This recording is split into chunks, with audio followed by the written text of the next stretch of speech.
Bonsoir à tous et bienvenue dans ce point de l'actualité. Un émissaire du roi d'Arabie Saoudite reçu ce jeudi au palais de la présidence. L'entretien avec le président de la République, Alassane Ouattara, a été l'occasion d'évoquer le renforcement des relations entre la Côte d'Ivoire et l'Arabie Saoudite.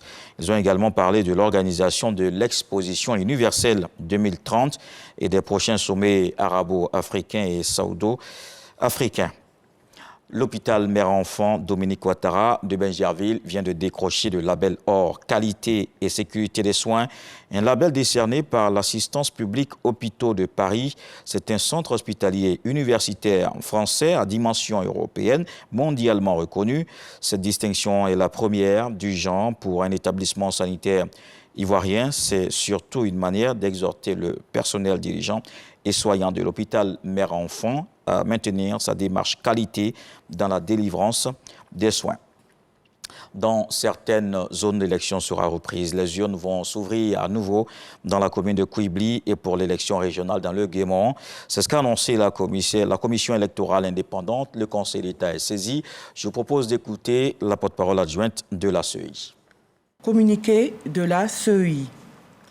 Le lundi 4 septembre 2023, à l'issue de la séance de proclamation solennelle des résultats du double scrutin des élections des conseillers régionaux et des conseillers municipaux, tenue le 2 septembre 2023, la commission électorale indépendante a informé les électeurs, les candidats et l'opinion nationale que les délibérations se poursuivaient dans le département de Kouibli en vue de la proclamation des résultats des circonscriptions électorales de la commune de Kouibli et de la région du Guémont.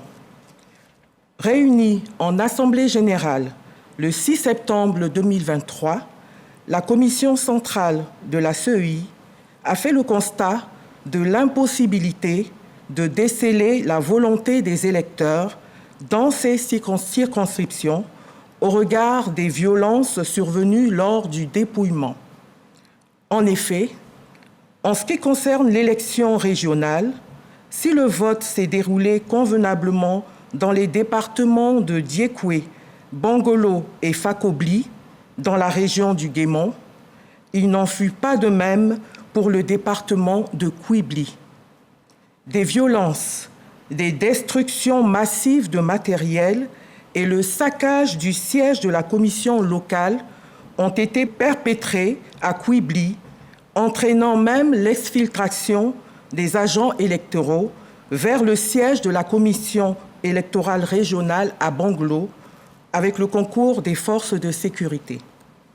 Au décompte final, 21 bureaux de vote sur un total de 34 dans la circonscription communale n'ont pu fournir les résultats de leur dépouillement. Il en est de même pour ce qui concerne le périmètre non communal, impactant donc les résultats du scrutin au niveau régional. La commission électorale indépendante, n'ayant pu déceler la volonté des électeurs, ne peut par conséquent proclamer les résultats de la commune de Kouibli et de la région du Guémont. Par conséquent, la commission électorale indépendante a saisi le Conseil d'État afin d'ordonner l'annulation des opérations électorales régionales et municipales dans le département de Kouibli et la reprise de celles-ci conformément aux dispositions des articles 172 et 201 du Code électoral. La commission électorale indépendante voudrait inviter les électeurs et les candidats au calme et à la retenue en attendant la décision du Conseil d'État. La commission électorale indépendante voudrait en outre saisir l'occasion pour rappeler que tout contentieux lié aux élections locales ressortit à la compétence exclusive du Conseil d'État.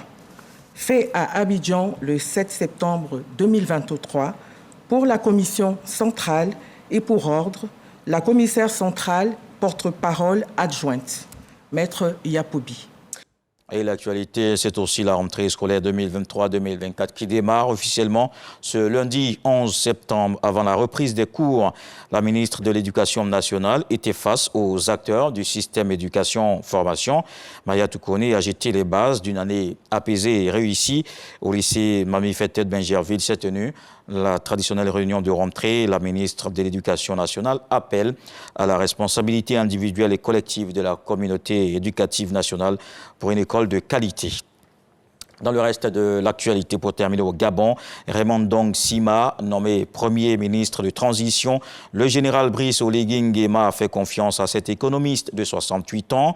Il avait été Premier ministre d'Ali Bongo de 2012 à 2014, mais il s'est éloigné du pouvoir, qu'il accusait régulièrement de mauvaise gouvernance. Après la présidentielle de 2016, cette année, il avait rejoint la plateforme Alternance 2023 qui soutenait un candidat consensus, Albert Ondo Ossa. Il s'est retiré de cette coalition qui revendique la victoire. On se retrouve à 20h pour la grande édition. La suite avec les infos régionales.